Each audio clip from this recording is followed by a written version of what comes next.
সবাইকে সুপ্রভাত। আজকে সকালটা একটু মেঘাচ্ছন্ন, একটুখানি রৌদ্র উঠছে, আবার একটুখানি বৃষ্টিও পড়ছে। এক কাপ উষ্ণ গরম জল নিয়েছি আমি, তার মধ্যে দিয়েছি একটু লেবু আর একটু মধু।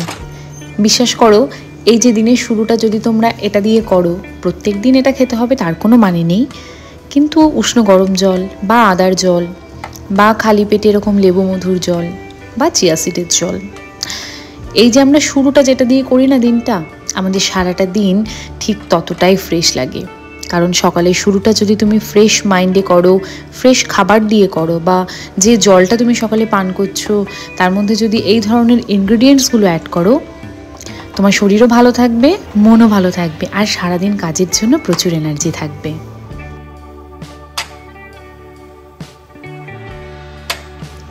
আজকের দিনটা আমি বড্ড ফাঁকা আছি, তাই ভাবলাম চলো আমার যে ড্রেসিং টেবিলটা আছে সেটাকে গোছাই।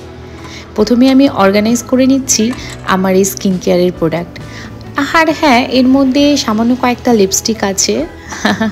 আর এই যে বটগাছের পাতাটা দেখছো, এটা বোন বানিয়ে দিয়েছিল মাটি দিয়ে, তাও এর প্রায় বছরখানিক বয়স তো হয়েই গেল। আমি কিন্তু এটা খুব ভালো কাজে ব্যবহার করি। খুচরো যে ছোট ছোট কানের দুলগুলো থাকে না, ওইগুলো রাখি, তাড়াহুড়োতে হাতিয়ে খুঁজে পাই না। এই দেখো, সব গোছানো হয়ে গেল তোমাদের সঙ্গে কথা বলতে বলতে। কেমন লাগছে জানিও। আর এই যে মূর্তিটি বলেছিলাম, এর আগে একটা আমাদের অফিসের কাছে বাইরে ডিউটিতে গিয়েছিলাম, সেখান থেকে নিয়েছি। এই দুর্গা মূর্তিটি আমার খুব ভালো লেগেছে। এটা কিন্তু ফ্লাওয়ার ভাস। এখনও নতুন ফ্লাওয়ার কিছু কিনিনি, ঘরে আমার পুরনো কিছু ফ্লাওয়ার ছিল, সেটা দিয়ে সাজিয়েছি।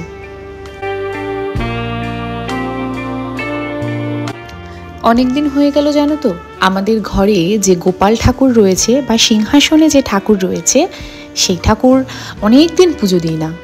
কিন্তু আমার টেবিলে এই যে একটুখানি মা সরস্বতী রয়েছে, একটু মূর্তি রয়েছে কৃষ্ণের, তো এখানে একটু ফুলপত্র কিছু দিই, আমার বেশ ভালো লাগে, খুব চটজলদি হয়ে যায়।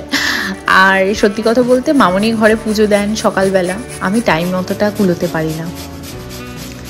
এরপরে আমি চলে এসেছি আজকে লাঞ্চ বানাতে। সকাল থেকে সেরকম কিছু খাওয়া হয়নি, তাই আজকে চিলা বানাবো। এই যে আমি বেসন নিয়েছি 2 চামচ, আর 2 চামচ মতো ওটস নিয়েছি। এটা কিন্তু একদম প্লেন ওটস, তার মধ্যে গাজর ঘষেছিলাম, একটু গাজর ঘষা করে দিয়েছি, পেঁয়াজ একদম কুচি কুচি করে কেটে দিয়েছি, আর দিয়েছি একটু কাঁচা লঙ্কা কুচি করে, মুখে পড়লে না বেশ ভালো লাগে। একটু গোলমরিচ গুঁড়ো দিয়েছি, একটুখানি গরম মশলার গুঁড়ো দিয়েছি, আর হ্যাঁ, আমার স্পেশাল একটু অরিগ্যানো দিয়েছি। অরিগ্যানোর গন্ধটা আমার খুব ভালো লাগে। আমি পিৎজা ছাড়াও বিভিন্ন এই ধরনের ছিলাতে কিন্তু অরিগ্যানো ব্যবহার করি। একটুখানি হলুদ আর স্বাদ মতো নুন, কোনো ডিম দিইনি, আমি কিন্তু প্লেন জল দিয়ে এটাকে ফেটিয়েছি। একটুখানি বাটার আর হালকা তেল ব্রাশ করে নিয়েছি এই প্যানটাতে। তারপরে আর কি, এই যে চপচপ করে কিন্তু দিয়ে দিলাম। ছিলার আকারে করব, যেহেতু ডিম দিইনি তাই ছিলাটা না বেশি বড় করা যাবে না, ভেঙে যেতে পারে, তাই অল্প অল্প করে নিয়েছি। এই দেখো, দুটো কি সুন্দর ছিলা হয়েছে, আর বেশ ভালোভাবেই এপিটোপিট উল্টে যাচ্ছিল।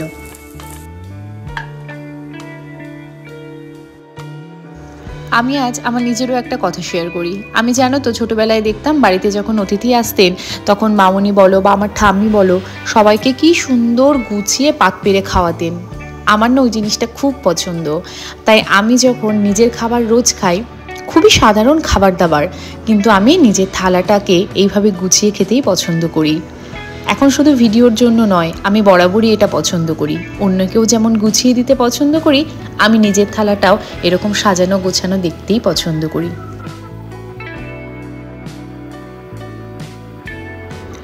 ছিলার উপরে একটুখানি সস দিয়েছি, একটা ডিম সেদ্ধ নিয়েছি প্রোটিনের জন্য, আর একটা ছোট আম নিয়েছি। আজকে এটাই আমার লাঞ্চ, আর আজকের ভিডিওটা কিন্তু এইটুকুই। তোমরা সঙ্গে থেকো, আগামী শিগগিরই খুব ভালো ভালো ভিডিও আসবে। আজকের জন্য টাটা।